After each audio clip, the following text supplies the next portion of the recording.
કેમ છો? આજે હું તમારી સાથે શેર કરીશ દૂધીની પેટીસની રેસીપી. દૂધીની પેટીસ બનાવવા માટે સૌપ્રથમ મેં 500 ગ્રામ દૂધી લીધેલી છે. આ દૂધીને આપણે છાલ કાઢી અને ધોઈ અને પછી છીણવાની છે.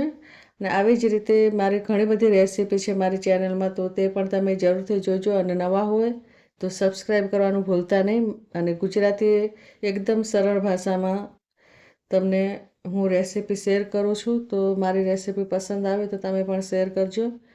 અને હવે આપણે રેસીપીની શરૂઆત કરીએ. તો પહેલાં આપણે આ દૂધીની છાલ કાઢી અને ધોઈ લઈશું, અને ધોઈને પછી આપણે છીણવાની છે.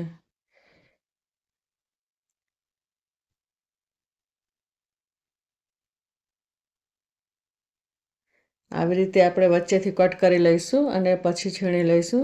તમે કોઈ પણ છીણીથી છીણી શકો છો. અને આનું જે બારીક છીણ આપણે બનાવવાનું છે, તો તમે મિક્સર સિવાય તમે કોઈ પણ બીજા કટરમાં તમે કરી શકો છો. મિક્સરમાં એકદમ પેસ્ટ થઈ જાય છે, તો તેનાથી બરાબર બનતું નથી. હવે આપણે આ જે બટેટા છે તે બટેટાને પણ છીણી લઈશું, જે આપણે એના અંદર મિક્સ કરવાના છે.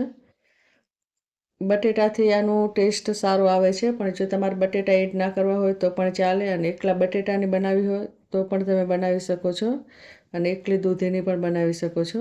હવે આપણે આ જે બે છીણ છે તેને મિક્સ કરીશું.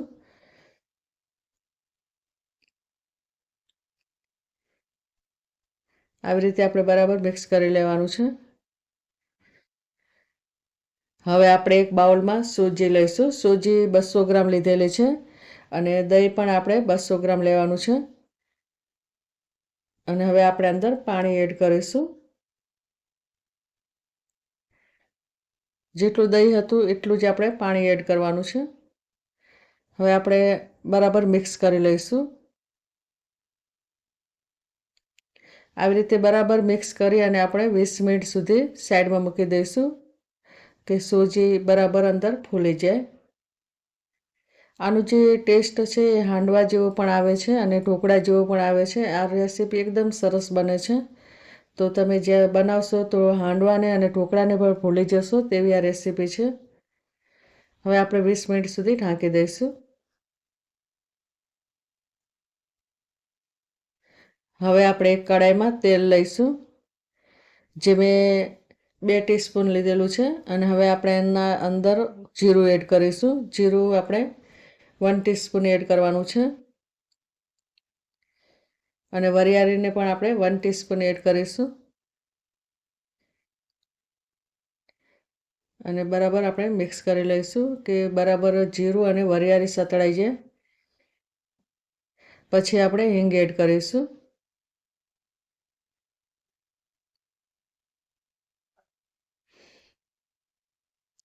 હવે આપણે આ જે છીણ છે તે એડ કરીશું, અને છીણને આપણે બરાબર સાતળી લેવાનું છે.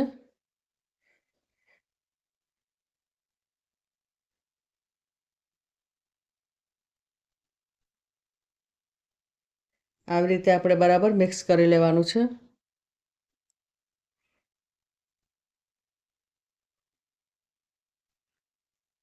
આ છીણ 2-3 મિનિટમાં જ બરાબર ચડી જાય છે. અંદર આપણે બધા મસાલા કરીશું.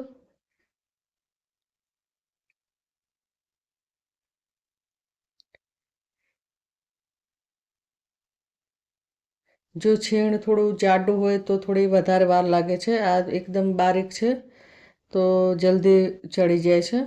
હવે આપણે અંદર લીલા મરચાં અને મરચું એડ કરવાનું, અને હળદર, ધાણા જીરું અને મીઠું એડ કરીશું. જે સ્વાદ પ્રમાણે એડ કરવાનું છે. જે પ્રમાણે ખાતા હોય એ પ્રમાણે. જો તીખું ખાતા હોય તો મરચું વધારે એડ કરવાનું. આવી રીતે મીઠું પણ આપણે સ્વાદ અનુસાર એડ કરી અને બધું મિક્સ કરી લેવાનું.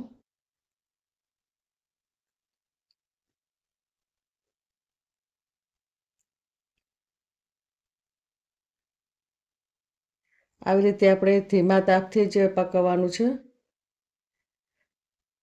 અને હવે આપણે લીંબુ અંદર મિક્સ કરીશું.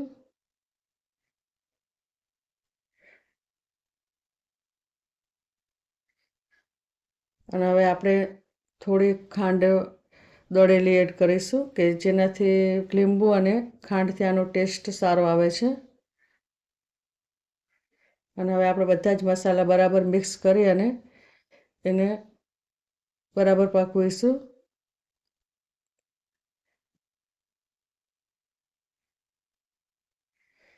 હવે આવી રીતે આપણે એક ડીશમાં ઠંડુ કરવા કાઢી લઈશું. હવે આપણે ફરી એ જ કઢાઈમાં 2 ટીસ્પૂન તેલ લઈશું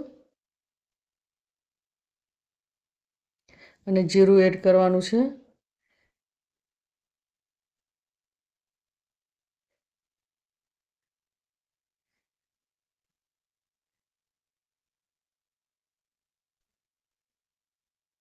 હવે આપણે આ જે સૂજી છે તેને આપણે પલાળીને રાખી હતી તે હવે આવી રીતે મિક્સ કરી અને પછી અંદર આપણે ઉમેરવાની છે.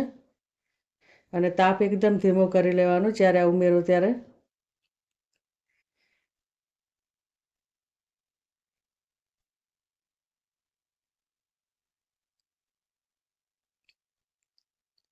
આવી રીતે આપણે બરાબર મિક્સ કરી લેવાનું છે.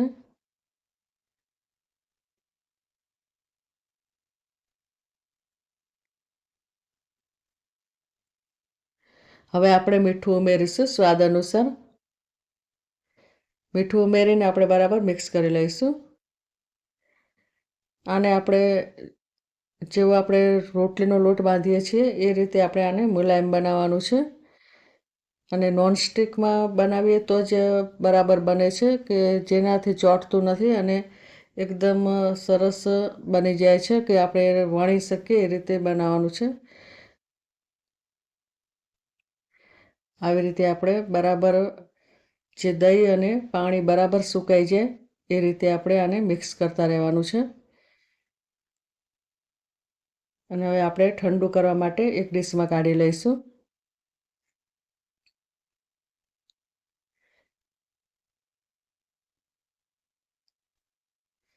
હવે આપણે એક બાઉલમાં કોર્નફ્લોર લઈશું. કોર્નફ્લોર મેં 100 ગ્રામ લીધેલો છે. એમાં આપણે લીલી મેથી અને લીલા ધાણા એડ કરીશું ઝીણા કટિંગ કરીને. ચીલી ફ્લેક્સ ઉમેરીશું આપણે 1 ટીસ્પૂન અને 1 ટીસ્પૂન આપણે તલ કાળા ઉમેરીશું અને મીઠું આપણે સ્વાદ અનુસાર ઉમેરવાનું છે. હવે આપણે પાણી એડ કરીશું. આનું આપણે એકદમ પાતળું ને અને એકદમ જાડું ને એવું આપણે બનાવવાનું છે.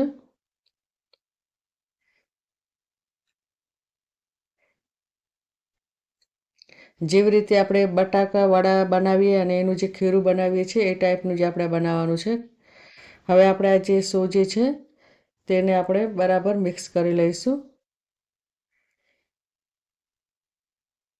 આને આપણે એકદમ બરાબર મુલાયમ બનાવવાનું છે કે આપણે વણીએ તો બરાબર વણાય એ રીતે આપણે આના અંદર થોડું આપણે 1 ટીસ્પૂન તેલ એડ કરી અને બરાબર મિક્સ કરી લઈશું.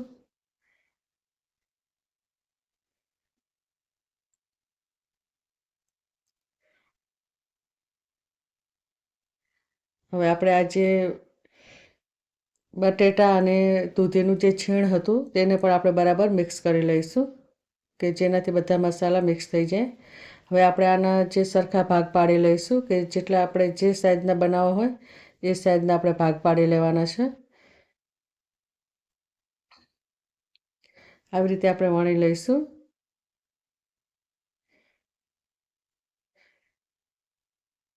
હવે આપણે આવી રીતે આને ચોરસ બનાવી લઈશું. જે આવી રીતે કરવાથી આપણે ચોરસમાં કટિંગ કરવાની જરૂર નથી પડતી. આવી રીતે જ આપણે એને ચોરસ બનાવી લેવાનું. હવે આપણે આ જે પેસ્ટ છે વચ્ચે મૂકીશું અને આવી રીતે આપણે બે સાઈડમાંથી આવી રીતે વાળી લઈશું કે આનો જે મસાલો છે બધો અંદર આવી જાય એ રીતે આપણે વાળી લેવાનું છે. અને આની એક ડિઝાઇન પણ સરસ બને છે અને આવી રીતે એકદમ પેક થઈ જાય છે. અને આવી રીતે આપણે બરાબર આ પેટીસ બનાવી લેવાની છે.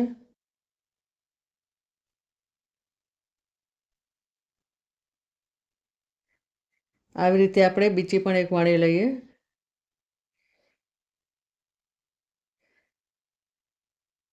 આવી રીતે તમે થોડી મોટી વણીને 4 ભાગ કરીને પણ 4 સાથે પણ ભરી શકો છો અને આવી રીતે એક એક કરીને ભરવું હોય તો એક એક કરીને પણ ભરી શકો છો. અને આવી રીતે આપણે કોઈ પણ ચમચી હોય કે આવી રીતે ચપ્પુ હોય તો એનાથી આપણે આવી રીતે ચોરસ કરી લેવાનું. હવે આપણે જે મસાલો છે વચ્ચે ભરીશું. અને દૂધી છે તે ખાવામાં પણ બહુ હેલ્ધી છે અને આમાં આપણે રોટલી અને શાકની પણ જરૂર નથી પડતી એવી આ રેસીપી છે અને લગભગ બધાને ભાવે એવી જ આ રેસીપી છે અને નાના બાળકોને તો બહુ જ ભાવે છે એવી આ સારી રેસીપી છે. જો તમે બનાવશો તો તમારા બાળકો પણ જરૂર ખાશે અને બીજી વખત બનાવવાનું પણ કહેશે એવી આ રેસીપી છે. હવે આપણે આવી રીતે ચોરસ જે આપણે ચપટીથી આવી રીતે ડિઝાઇન કરી લેવાની છે અને આવી રીતે આપણે આજે બધી જ પેટીસ તૈયાર કરી લેવાની. હવે આપણે એક કડાઈમાં તેલ લઈશું અને આપણે આ જે કોર્નફ્લોર છે તેના અંદર આપણે મિક્સ કરીશું અને આ જે બધા મસાલા છે ઉપર આવે છે તેનાથી પણ આ પેટીસ એકદમ સરસ બને છે. અને આવી રીતે આપણે પેટીસને બરાબર કોર્નફ્લોરમાં મિક્સ કરી અને પછી અંદર તેલમાં મૂકવાની.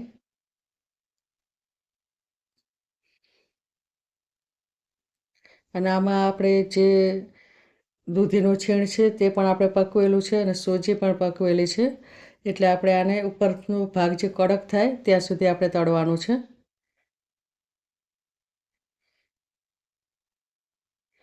આને આપણે તાવેતાની મદદથી જ પલટાવવાનું. જો તાવેતું હશે તો આવી રીતે બરાબર ફાવશે અને આવી રીતે પલટાવી લેવાનું છે.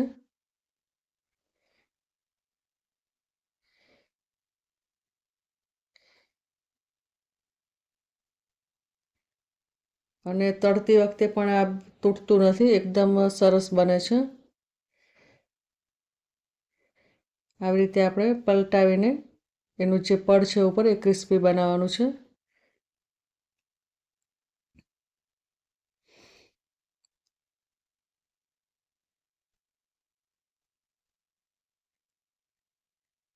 આવી રીતે આપણે 2-3 વખત પલટાવીને બરાબર તળી લેવાનું.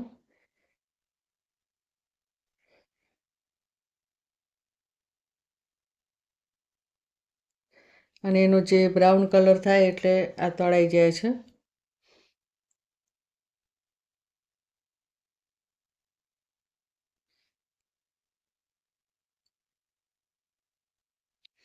હવે આ તળાઈ ગઈ છે તો આપણે એક ડીશમાં કાઢી લઈશું. આને તમે સવારમાં નાસ્તામાં કે સાંજે નાસ્તામાં પણ ખાઈ શકો છો. આવી રીતે આપણે આ જે પેટીસ છે એ બધી જ તૈયાર થઈ ગઈ છે.